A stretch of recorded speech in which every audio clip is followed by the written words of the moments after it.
I cannot believe what we just witnessed. I've done my fair share of hyping over the past 2 months. I was not expecting what we just saw. Grinding Gear Games just released all the latest information on Path of Exile 2, among everything else Path of Exile, during the keynote presentation of ExileCon. For this video, we're going to tackle everything we just learned about Path of Exile 2. Everything we just had the pleasure, or in some cases, pure shock of discovering. I've not read or listened to anyone else's opinion on this just yet, so this is raw. Let's go. Let's start with the largest, most controversial, and in some ways puzzling and exciting piece of news. Path of Exile 2 and Path of Exile 1 are now separate games. This was not the case a few years ago, but lots has changed. GGG are developing 2 ARPGs at once from now on. Yeah, that's wild. Let's unpack that and all of the PoE 2 information we just learned. It's true. The games are entirely separate now. Acts, classes, ascendancies, endgame, new weapons, new skills, and everything else. Many Path of Exile 1 mechanics are in Path of Exile 2, but most new Path of Exile 2 systems will not be in Path of Exile 1. The extent of this is unknown at the moment. For example, I am now unsure if the new skill gem system will come to Path of Exile 1, which is a huge shame if it's true.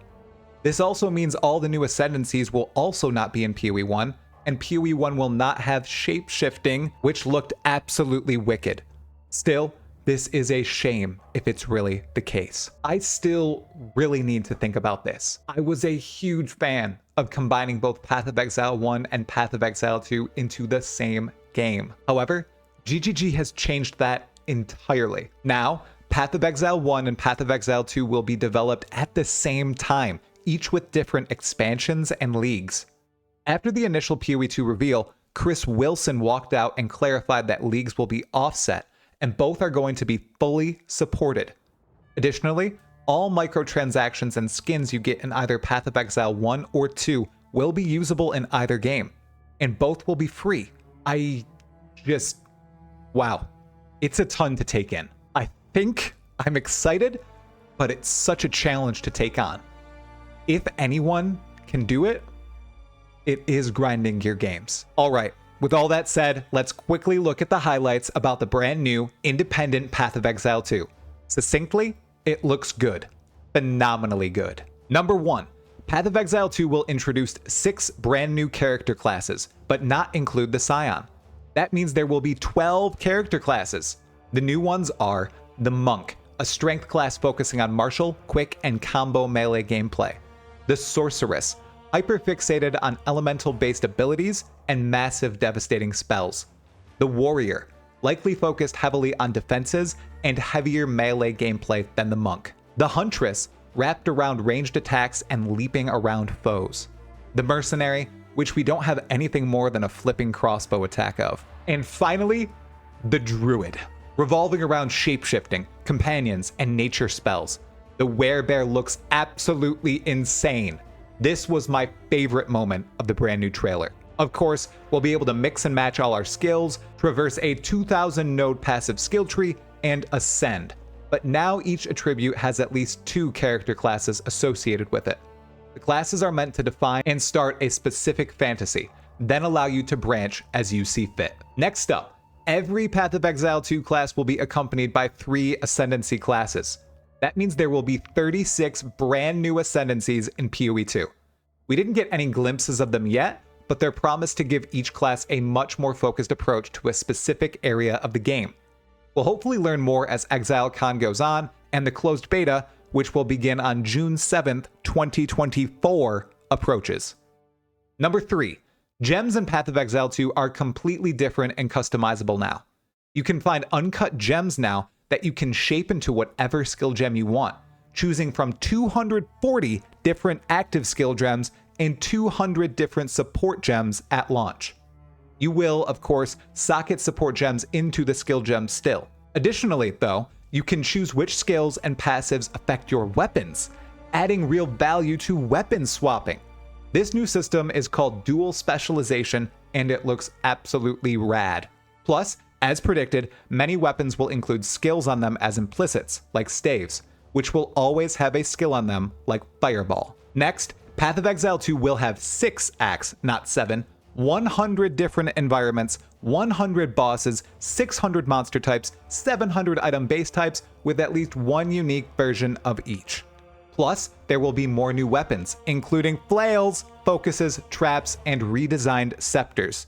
The monsters, fellow exiles, they look absolutely incredible, as do the boss fights. I know I just did a video about well-designed boss battles, and, well, PoE 2 steps it up a notch. Look at this. It's incredible. Okay, geeking out over.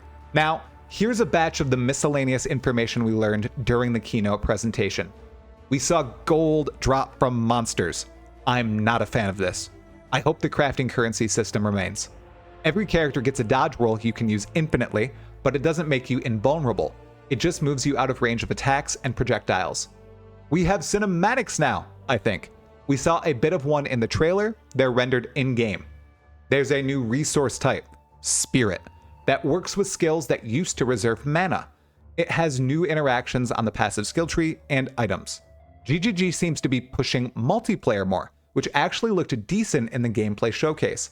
However, we still don't know what the speed of endgame will be like and if multiplayer will function well there, as it currently doesn't in PoE 1. The game looks incredible graphically, as do the monsters and character animations, all the sound effects. It's a truly updated, amazing look. I'm just a bit sad it doesn't seem to be coming to Path of Exile 1. Really? I hope I'm wrong. Finally, the endgame of Path of Exile 2 wasn't touched on during the keynote, but is on the preview page.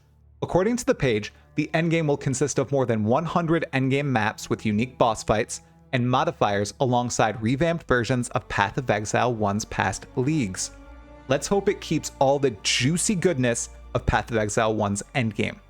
Of course, as I briefly mentioned, the closed beta for PoE 2 begins June 7th, 2024. That's a while away, but during that time and after, Path of Exile 1 will continue to expand. GGG is going to develop 2 ARPGs. I'm in shock. I'm in awe. I'm just surprised, somewhat confused, and still processing it all. If anyone can do it, I think it's them. There's a ton more about PoE 2 we're going to learn this weekend and beyond. Of course, alongside everything PoE 1, I'll be on it and discussing it with you all. I must ask, what is your most unhinged take? Equally as eye-opening as everything revealed about Path of Exile 2 was the huge announcement for Path of Exile's next league, 3.22, Trial of the Ancestors. Watch for a video releasing on that very soon. You'll find all things ExileCon here over the next few days and beyond. I'm owning the ExileCon at home experience to the absolute max. Shout out to everyone directly supporting the channel via Patreon or a YouTube membership. If you enjoyed this video, give it a like, and if you would appreciate seeing more content like it, subscribe now. Additionally, check out these juicy videos on your screen. Every minute you watch helps the channel grow. To everyone who watched until this ultimate moment, Hala Moana.